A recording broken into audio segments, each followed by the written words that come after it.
Okay, fantastic. Welcome back. And we will get going, and I will pass over to Frank for his presentation. Thank you. Okay, so hello. My name is Frank Houghton, and I'm uh, from the Technological University of Shan. So, is anyone else getting this double? No, we can just hear one of you. Okay, I'll just have to ignore the repetition that I'm hearing. Okay, I'm going to talk about ORCID and the Panoptivarsity, resistance and support for the monitored academy amongst faculty and librarians in the Irish Technological University sector. And I suppose I just realized after watching the last presentation that I forgot to say something. I forgot to include a slide about myself. So just a little bit of background, and I suppose it's important for positionality. I'm actually a public health academic who moved some years ago to the United States. And my wife is a clinical psychologist, and it took her a while to get her qualifications registered or approved, or whatever word you want to say recognized. So she was regularly taking our youngest child, who then was 2 years old, along to the local library for kind of story time. And one week she had an exam and couldn't bring him along. So most of my teaching was in the evening. So I brought him along, and I'm sitting in this beautiful public library in Spokane in Washington State, and yeah, it was a great story time. But as I looked around, it was a very multi-ethnic group. Um, and it very quickly occurred to me that what I was seeing wasn't just sort of story time at the local library, but public health in action. So at least from my perspective, from that moment on, I've always loved libraries, but I became more and more interested in libraries and predatory publishing, open access publishing, list-free libraries, and all that kind of thing. So eventually, I decided to do the MA in librarianship at Aberystwyth. And so I suppose I kind of sit halfway between sort of public health academic and librarianship, so insider, outsider. No, but just to give thanks to Dr. Alan Foster from ABBA, who was my supervisor. So what I really want to talk about today, ORCID numbers. This actually stands for Open Researcher and Contributor ID.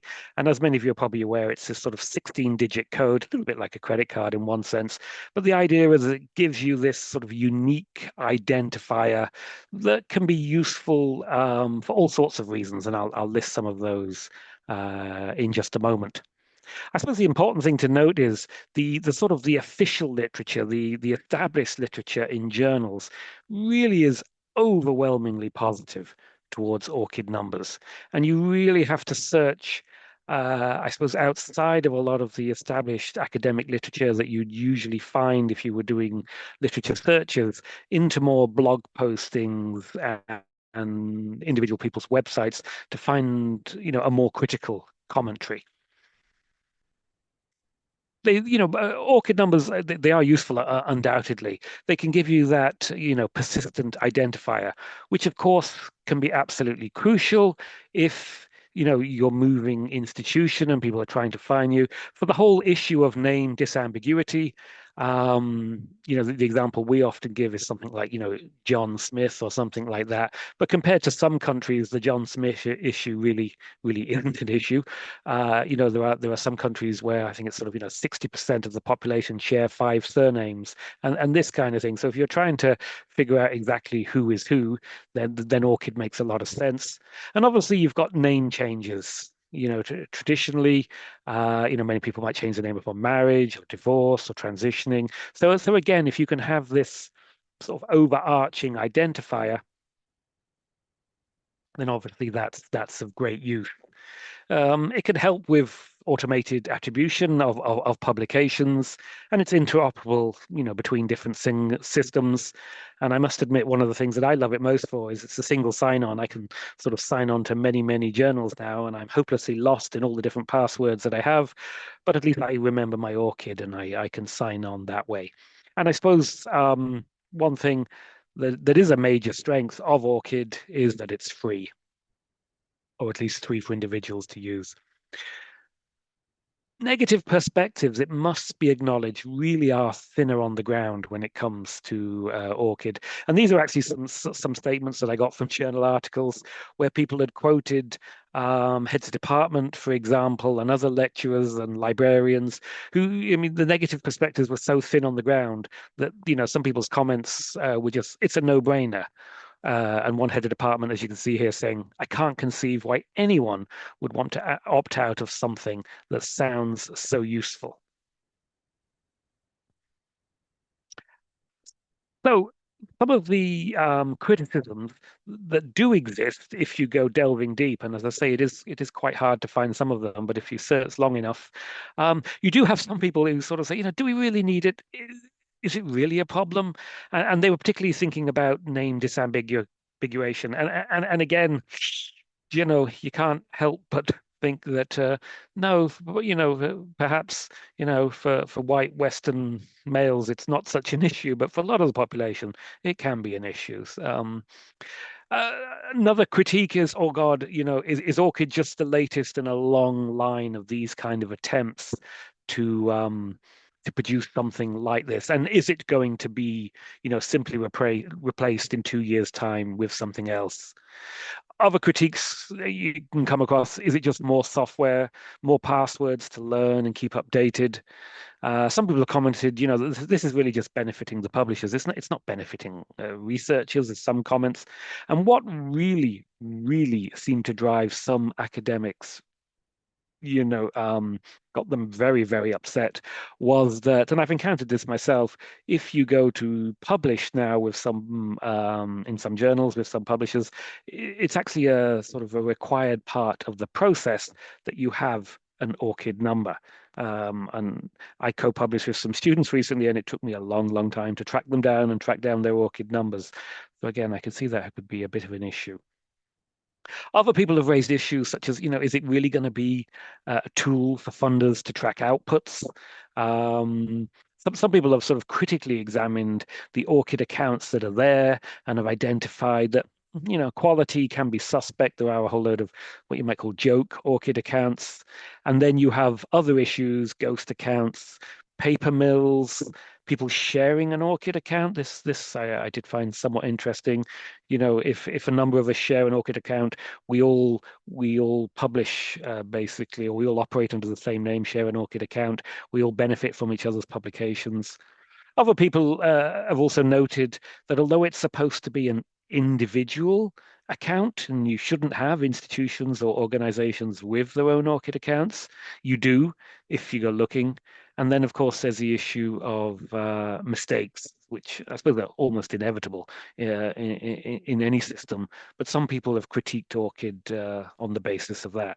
Now, it must be said, all of those critiques that I've just identified, to be honest, you really did have to go searching deep to find them. The literature is overwhelmingly supportive towards ORCID numbers.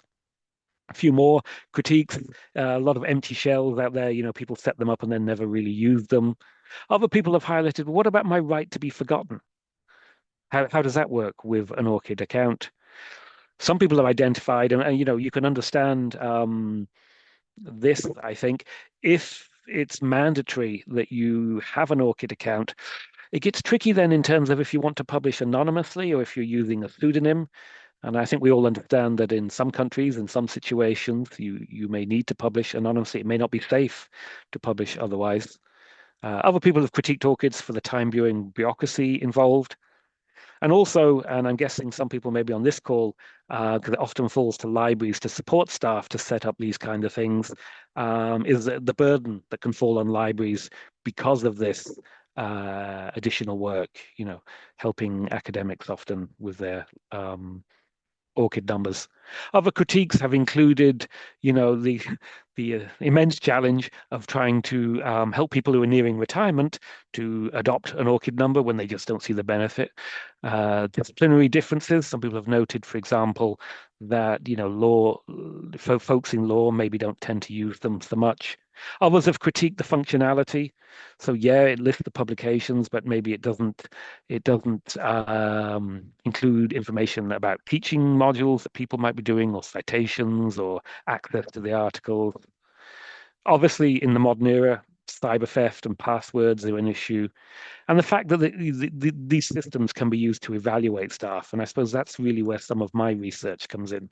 So, just to give you a quick little background, um, although I'm sort of originally English, although I never really lived in the country because my father was Royal Air Force. But the university education in Ireland has historically largely been faith-based. So, for example, you had Trinity College Dublin, which was a sort of Protestant established by Elizabeth I. And then you have St. Patrick's College Maynooth, a sort of pontifical university seminary. You had a Catholic University of Ireland, which is now University College Dublin.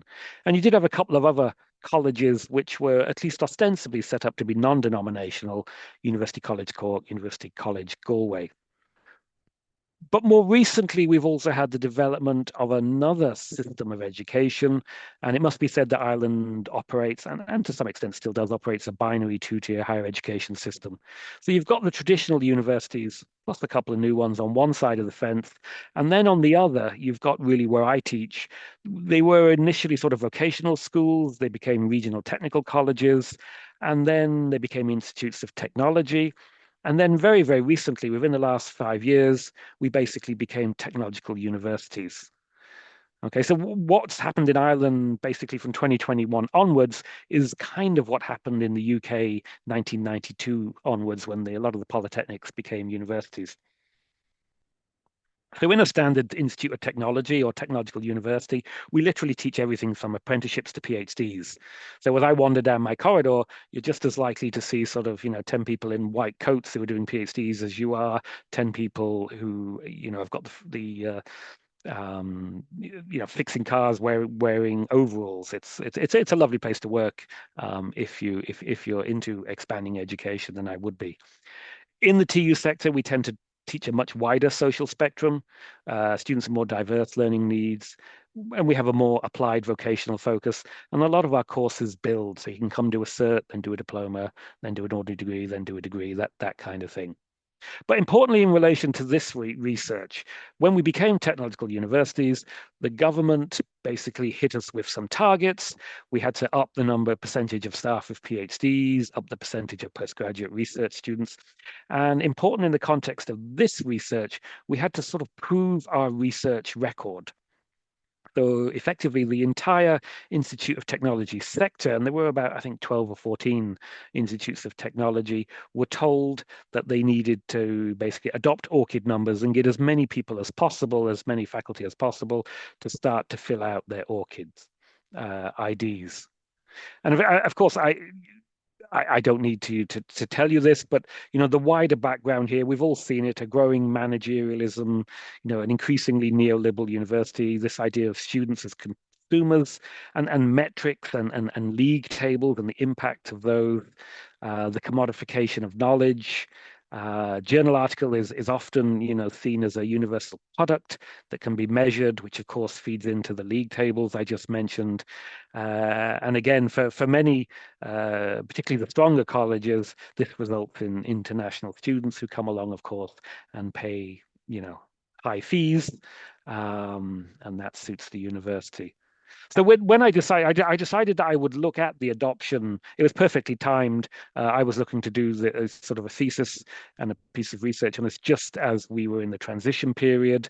So I initially assumed that I would sort of approach this very much from a Marxist or a neo-Marxist sort of perspective.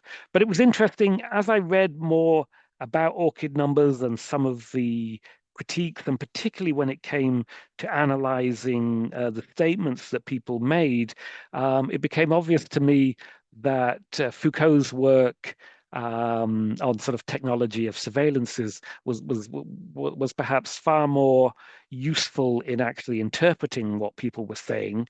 And so I suppose a lot of this analysis is based on that. So what did I set out to do? Well, my research project, I was really interested to look at the attitudes to perceptions of ORCID in the Irish IoT, Institute of Technology or Technological University sector. Pretty much all the IoTs have become TU at this point in time. And I didn't actually realize how different it would be. But I was interested in speaking to senior librarians and lecturers, and I suppose the chasm between their approaches I was not at all prepared for. So I did mixed methods approach. A lot of my research historically has been mixed methods. So it involved an online survey and interviews. But rather than give you loads and loads of different sets of results, what I've done here is to sort of integrate the two different approaches. And I think I start by talking about librarians here. Um, Study one was an online survey. I managed to get 12 senior librarians, 114 lecturers. And then in study two, this was interview based. I managed to speak to 5 senior librarians and 10 lecturers. But basically, what I've done is sort of present the research just broken down by whether they're librarians or not, because it was so stark, the difference. So, in terms of librarians, one of the main points that came out from the perspective of librarians was just how useful ORCID numbers were for what you might call identity clarity. And as you can see here, the librarians are pointing to the efficiency and obviously highlighting the unique element that is the ORCID number. So that was one major theme to emerge from the librarian perspective. Another thing that librarians sort of talked a lot about when it came to ORCID numbers was how they, are useful for linkages. So, for example, here, how you could join the ORCID ID or, into the pure research information management system. And how ORCID ID, linked to other IDs such as Scopus and Research ID. So they saw it, really as a link. And one thing that was interesting, but I suppose particularly following on from the last presentation, a lot of librarians adopted what you, I suppose, would generally call a publisher orientation in how they perceived and evaluated ORCID IDs. And as you can see here, this person actually started off in the response by talking about from the publisher respect first.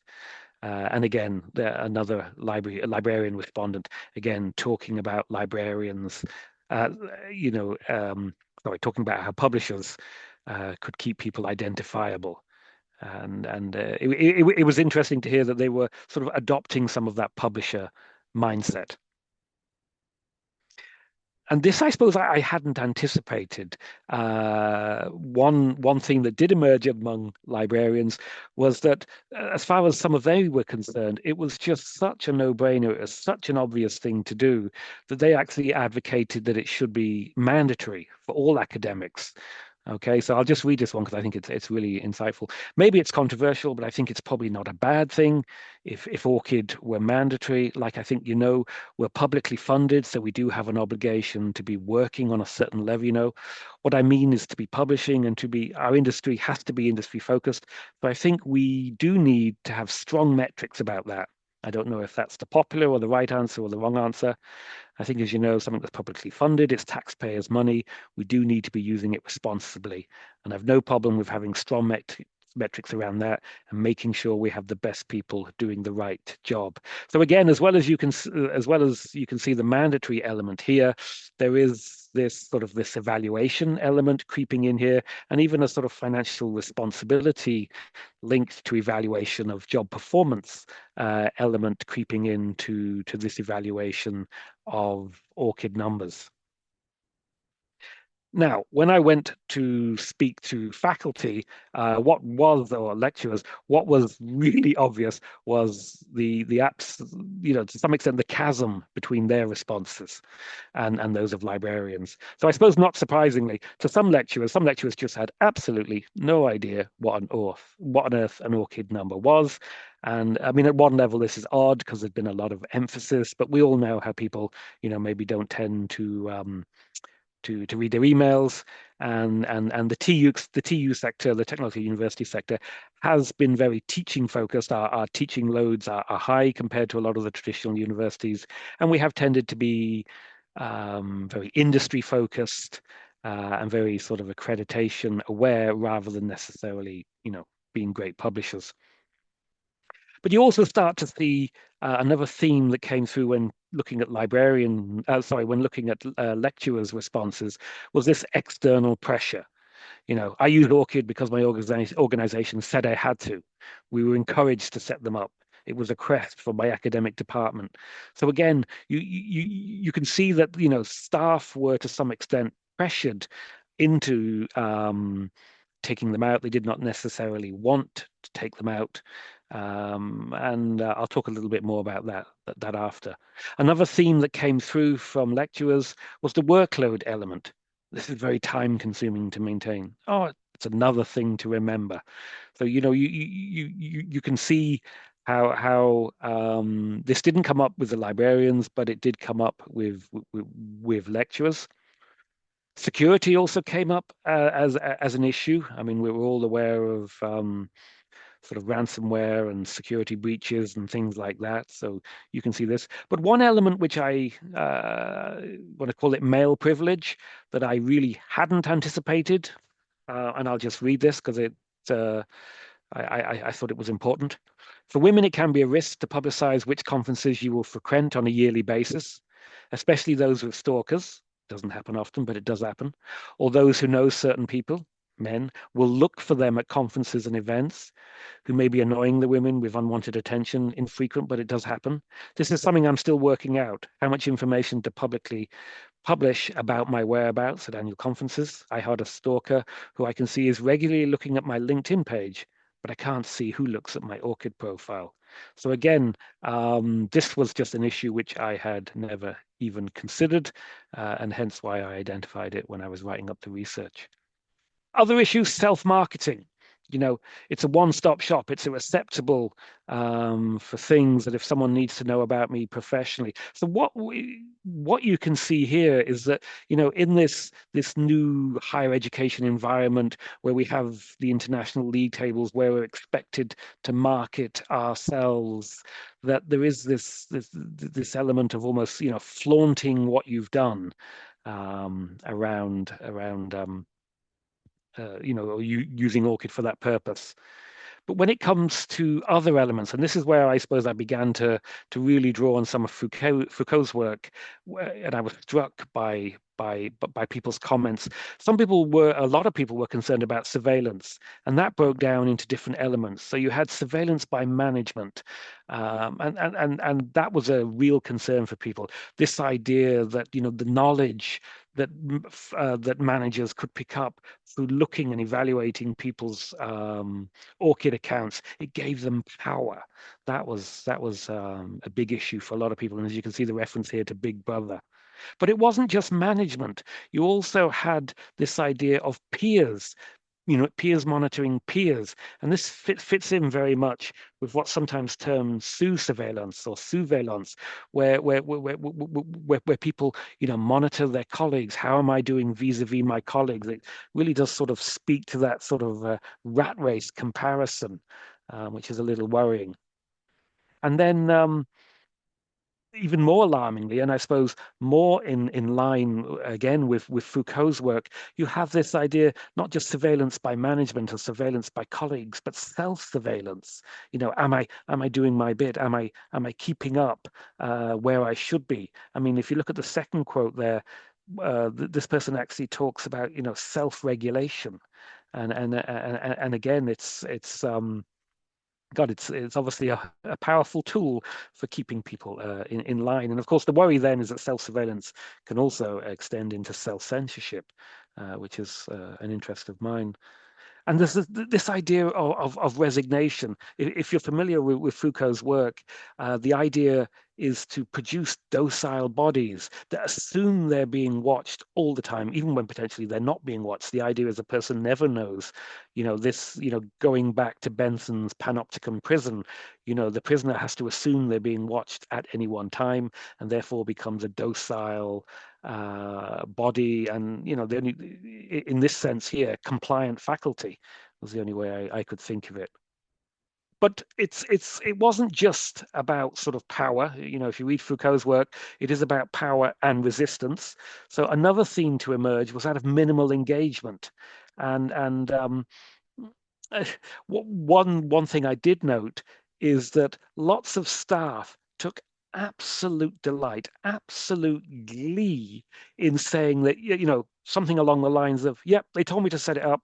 I set it up. I did the absolute minimum, and I have never, ever touched it since, and I really don't intend to.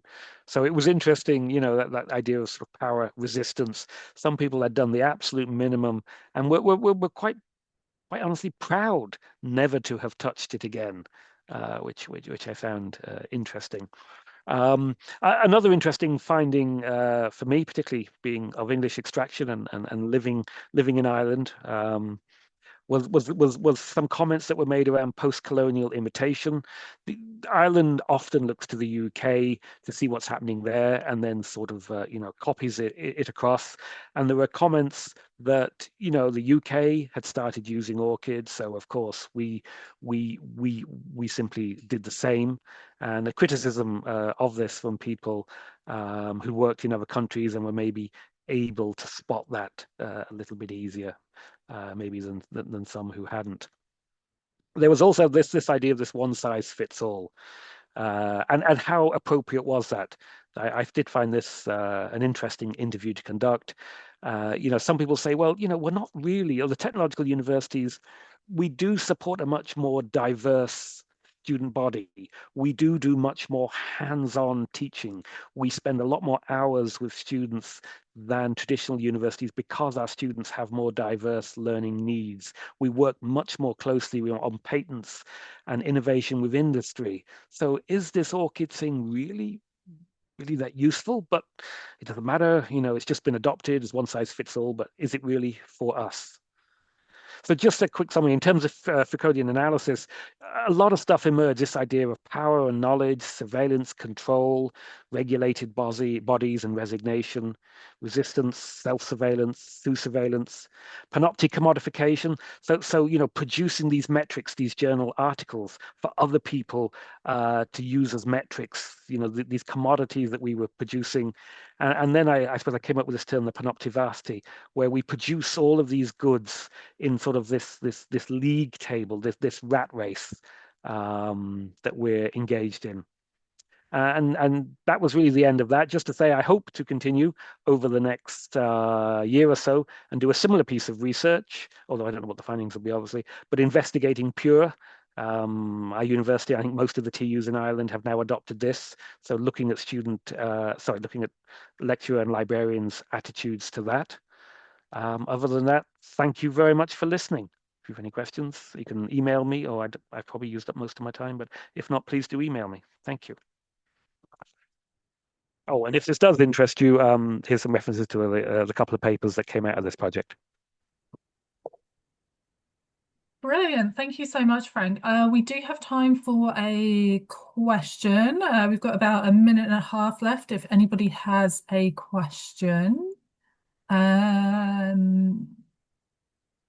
If anyone's got their hand up or want to put a question in the chat. You immediately struck fear into my heart by just mentioning Pure, so thank you for that. Not that I have to do anything to do with it, but yeah. Okay, Siobhan has said in the chat she's also thinking about how Scopus adds a ranking dimension to the panopticon. Do you think there is a risk that ORCIDs or other PIDs could be used for less than ideal purposes, like you elect a hypothetical fascist leader who may want to revoke grants, etc.? Yeah, I suppose, I mean, we're already seeing some of that in the US at the moment, aren't we? I mean, I could clearly imagine people, trawling back through people's research, thinking about what's happening in America at the moment, to see, have you done pro-LGBTQ work? Have you done pro or anti-racism work? I think there's huge potential. Historically, I suppose when we didn't have these, if you were wishing to keep in with the powers that be, you might have simply dropped them off your CV, but now you might be indelibly linked to them. Great. That takes us perfectly to time. So thank you so much to Frank and Thank also you. to Joanne. We'll be starting the next set of parallel sessions in 15 minutes. So we look forward to you joining us in the next set of sessions. Thank you, everyone.